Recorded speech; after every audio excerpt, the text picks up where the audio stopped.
Good morning, students. I hope you all are doing great in this global COVID 19 epidemic period. I hope you are staying at home. So stay home and stay safe. आज हम पढ़ेंगे लिपि का विकास तथा विभिन्न भाषाओं की लिपि के बारे में कि यहाँ अल्फ़ाबेट्स का जो डेवलपमेंट हुआ वो कैसे हुआ है और अलग अलग लैंग्वेजेस की स्क्रिप्ट क्या कैसे होती हैं। पहले हम जानेंगे कि लिपि क्या है। लिपि और लिखित भाषा, इसका प्रयोग सर्वप्रथम कहाँ हुआ, इसका विकास कैसे हुआ, इसमें परिवर्तन कैसे हुआ, ये हम आगे जानेंगे। और ये भी जानेंगे कि लिपि और बोली में क्या क्या अंतर होता है। डेनियल ने 2003 में लिपि को इस तरीके से परिभाषित किया कि लिपि न्यूनाधिक स्थायी चिन्हों की प्रणाली या पद्धति होती है जो किसी बोली या कथन विशेष को इस प्रकार से प्रस्तुत करने के लिए प्रयुक्त होती है कि वक्ता की हस्तक्षेप के बिना लगभग वैसा ही पुनः प्राप्त किया जा सके।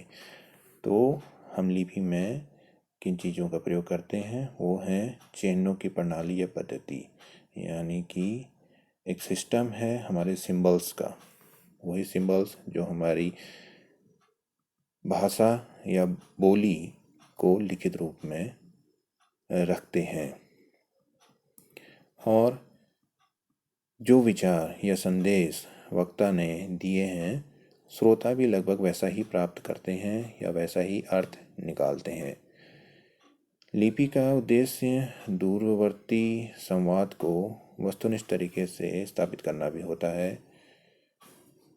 शिक्षा तकनीकी, जनसंचार तकनीकी, सूचना संप्रेषण तकनीकी के क्षेत्र में यह एक बड़ी उपलब्धि माना जा सकता है। विश्व में बहुत सारी भाषाएं बोली जाती हैं और इनकी गणना में भी लगातार बदलती रहती हैं। हम ये भी जानते हैं कि भाषा एक गतिशील और परिवर्तनशील तत्व है। लगभग 5 से 7 हज़ार की संख्या में भाषाएं बताई जाती हैं और यह विश्व के लगभग 200 देशों में बोली जाती हैं। लिपियों की संख्या की चर्चा करने का उद्देश्य भी यह है कि आप भाषा और लिपियों की संख्या में अंतर देख पाएंगे और ये भी जान पाएंगे भाषा और लिपि अलग अलग तत्व हैं। लिपि का जो विकास हुआ है वो भाषा के उद्विकास के बहुत बाद में हुआ है। हालांकि लिपि का इतिहास भी बहुत हजार वर्ष पुराना है। बोले जाने वाले अमूर्त शब्दों को, भावों को मूर्त रूप दे के हम उसे लिपि में रखते हैं। इसके बाद है लिपि और बोली में अंतर। लिपि और बोली में क्या अंतर होता है वो हम इन पॉइंट्स के माध्यम से जान सकते हैं। पहला है आनुवंशिक कारण। लिपि या जिसे हम लेखन भी कह सकते हैं वो भाषा की तरह कोई जैविक या आनुवंशिक कारण नहीं होता है, क्योंकि जैसे कोई भी मानव शिशु अपने वातावरण में बोली जाने वाली भाषा को सीखे बिना नहीं रह सकता, लेकिन लिपि इसके विपरीत कोई नैसर्गिक क्रिया नहीं है। उसके लिए उसे एक अनुदेशन की ज़रूरत होती है और बिना अनुदेशन के कोई बच्चा लिखने या पढ़ने की क्रिया प्रारंभ नहीं कर सकता है। इसलिए हम ये नहीं कह सकते हैं कि लिपि या भाषा लिपि जो है वो आनुवंशिक होती है। लिपि को सीखने के लिए हमें अनुदेशन की आवश्यकता पड़ती है। नेक्स्ट है सचेतन क्रिया। बोली की अपेक्षा लेखन एक सचेतन क्रिया है। इसके लिए मानव मस्तिष्क का कोई एक विशेष हिस्सा निर्धारित नहीं होता है और न ही कोई जीन्स आधार है। लिपि प्रकल्पित तत्व है जिसकी रचना सचेतन रूप में की जाती है, जबकि भाषा एक इवॉल्व्ड मानव क्षमता है, उद्विकसित मानव क्षमता है जिसकी उत्पत्ति मानव के उद्विकास के इतिहास में छिपी हुई है। नेक्स्ट है स्वतंत्र अस्तित्व।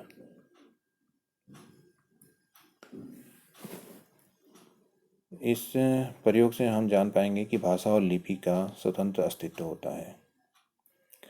जैसे कि आजकल इंफॉर्मेशन टेक्नोलॉजी की एरा है, तो हम किसी भी भाषा को लिपि में परिवर्तन कर सकते हैं। जैसे कि आप मोबाइल में अगर मैसेजेस भेजते हैं तो मोबाइल मैसेजेस की भाषा हिंदी, गढ़वाली, कुमाऊनी कुछ भी हो, लेकिन हम लिखते उसे रोमन लिपि में है, यानी कि इंग्लिश लैंग्वेज में लिखते हैं, जिसे रोमन अक्षरों में लिखते हैं।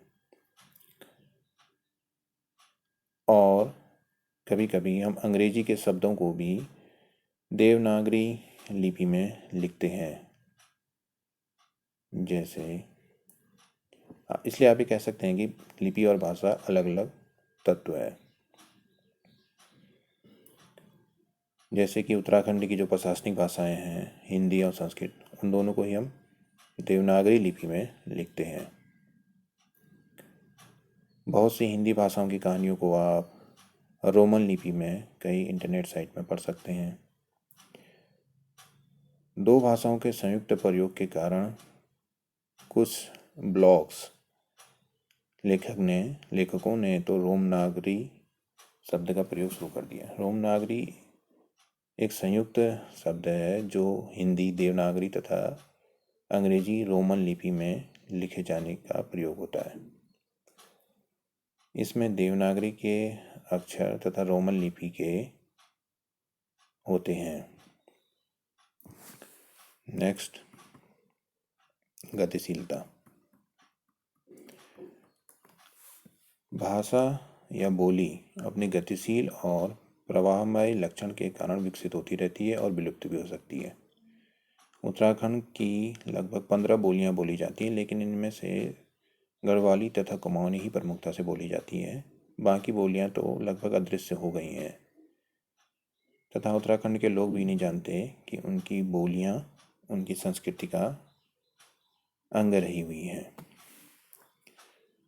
क्योंकि कुछ भाषाएं ऐसी हैं जिन्हें केवल कुछ बुजुर्ग व्यक्ति ही बोलते हैं, या फिर कुछ बोलने वाले भी हैं तो बहुत कम हैं, और वो उस भाषा को परिवर्तित कर चुके हैं किसी दूसरी भाषा में।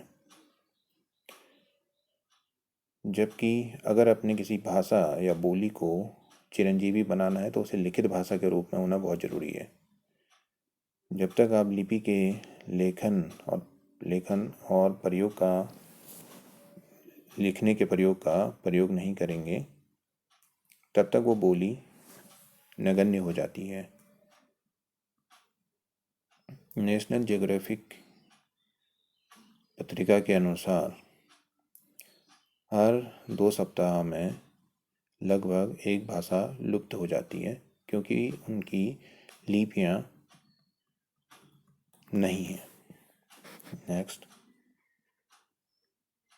मनोविज्ञान।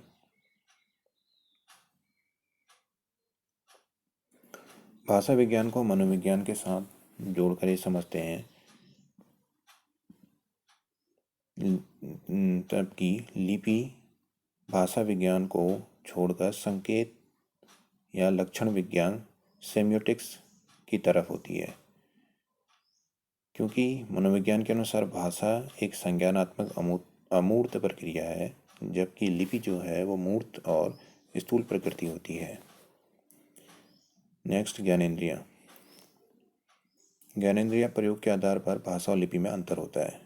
छोटी सी बात यह है कि हम जो सुनते हैं वो भाषा या बोली होती है, लेकिन जो हम देखते हैं वो लिपि या लेखन प्रणाली है।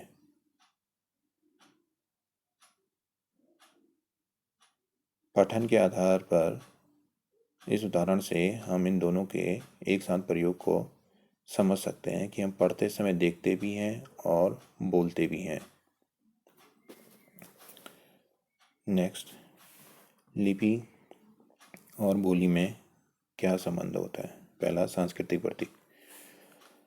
भाषा या बोली और लिपि दोनों ही किसी समाज विशेष की संस्कृति का प्रतीक होती हैं।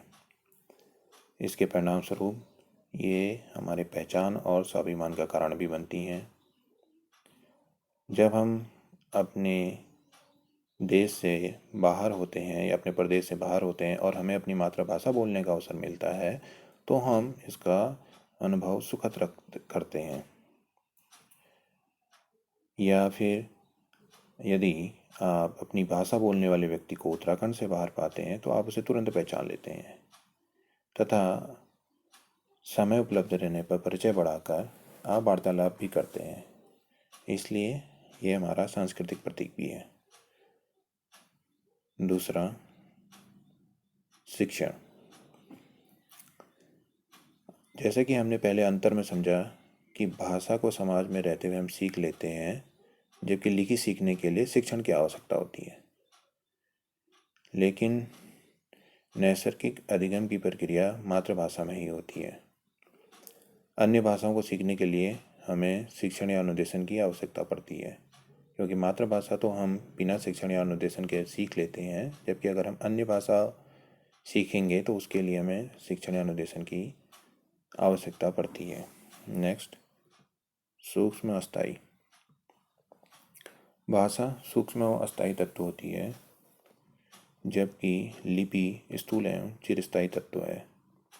तो भाषा को स्थायी बनाने के लिए हमें लिपिबद्ध करना पड़ेगा भाषा को। नेक्स्ट, अभिव्यक्ति का माध्यम। भाषा तथा लिपि दोनों ही अभिव्यक्ति का माध्यम होती हैं तथा बाधा रहित संप्रेषण में एक दूसरे की पूर्ति करती हैं। एक शिक्षक के रूप में आप अगर कोई विषय बच्चों को समझाने का प्रयास करते हैं तो बच्चों की समझ को सुदृढ़ करने के लिए आप अपने व्याख्यान के साथ साथ श्यामपट्ट पर कुछ मुख्य बिंदु भी लिखने की जरूर कोशिश करते हैं, जिससे वो ज़्यादा स्थायी रह पाती है। नेक्स्ट है विभिन्न भाषाओं की लिपियाँ। विभिन्न भाषाओं की लिपियों के अध्ययन के लिए हम वर्तमान से भूतकाल की ओर बढ़ेंगे, अर्थात जिन लिपियों का हम प्रयोग करते हैं उनकी उत्पत्ति प्राचीन लिपियों से कैसी हुई है वो देखेंगे। उत्तराखंड में मुख्य रूप से 3 भाषाएं हैं, हिंदी, संस्कृत और अंग्रेजी। और हिंदी में जो लिपि प्रयोग की जाती है वो देवनागरी लिपि है। तो भारतीय लिपियों को हम 2 भागों में डिवाइड कर सकते हैं, देवनागरी और ब्राह्मी। देवनागरी लिपि। हिंदी और संस्कृत भाषाएं वर्तमान समय में देवनागरी लिपि में ही लिखी जाती हैं। हालांकि हिंदी और देवनागरी अब एक दूसरे के पर्यायवाची बन गए हैं। हम देवनागरी को हिंदी लिपि भी कहते हैं। इसका दूसरा नाम एक नागरी लिपि भी है। इसकी उत्पत्ति के संबंध में कुछ वक्तव्य दिए गए हैं। एक मत यह है कि यह लिपि नगरीय सभ्यता में जन्मी। द्वितीय मत है कि गुजरात के नागर ब्राह्मणों द्वारा इसकी उत्पत्ति की गई। तृतीय मत है कि यह लिपि देवनगर नामक स्थान पर भी। और एक मत यह भी है कि यह लिपि काशी और आसपास के क्षेत्रों में विकसित हुई, क्योंकि काशी को हम देवनगर भी कहते हैं, इसलिए इसका नाम देवनागरी हो गया। दक्षिण भारत में इसका नाम नंदी नागरी भी है, जिसका संबंध काशी विश्व और प्राचीनतम नगर वाराणसी है। इसका विकास लगभग 1000 से 1200 ईस्वी के लगभग प्राचीन नागरी लिपि से माना जाता है। इस प्राचीन नागरी लिपि के कुछ अभिलेख 8वीं सदी से 16वीं सदी तक दक्षिण भारत में भी मिली हैं। देवनागरी लिपि में सामान्य रूप से 52 अक्षर बताए जाते हैं, जिनमें से 49 अक्षर वर्तमान में प्रचलन में है और 3 का हिंदी में प्रयोग नगण्य हो गया है। संस्कृत भाषा में जरूरी सभी 52 अक्षरों का प्रयोग किया जाता है। प्राचीन समय में संस्कृत भाषा ब्राह्मी लिपि में लिखी जाती रही। अतः उन अक्षरों को ब्राह्मी लिपि का हिस्सा मानकर छोड़ दिया जाता है। लेकिन हमें यह भी ध्यान रखना चाहिए कि देवनागरी लिपि का जन्म भी ब्राह्मी लिपि से हुआ है। दूसरी ब्राह्मी लिपि। ब्राह्मी लिपि को कई लिपियों की लंबी श्रृंखला की जननी कहा जाता है। एक सर्वेक्षण के अनुसार लगभग 198 लिपियां इस लिपि से निकली हैं। लगभग सभी भारतीय भाषाएं, केवल उर्दू जैसी एकाध भाषाओं को छोड़कर,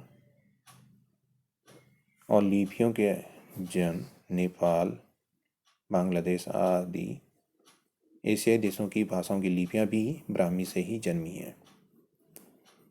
यह एक प्राचीन भारतीय लिपि है जो 350 ईसा पूर्व से 300 ईसा पूर्व तक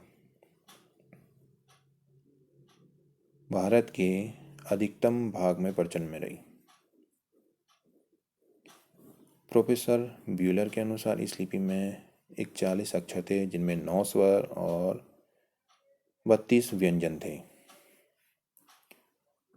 इस लिपि के नामकरण के पीछे कई मत हैं, जिनमें प्रथम मत के अनुसार ब्रह्मा ने इस लिपि को बनाया था, इसलिए इसे ब्राह्मी लिपि कहते हैं। द्वितीय मत के अनुसार ब्रह्म ज्ञान यानी वेद ज्ञान के संरक्षण हेतु इस लिपि की रचना हुई।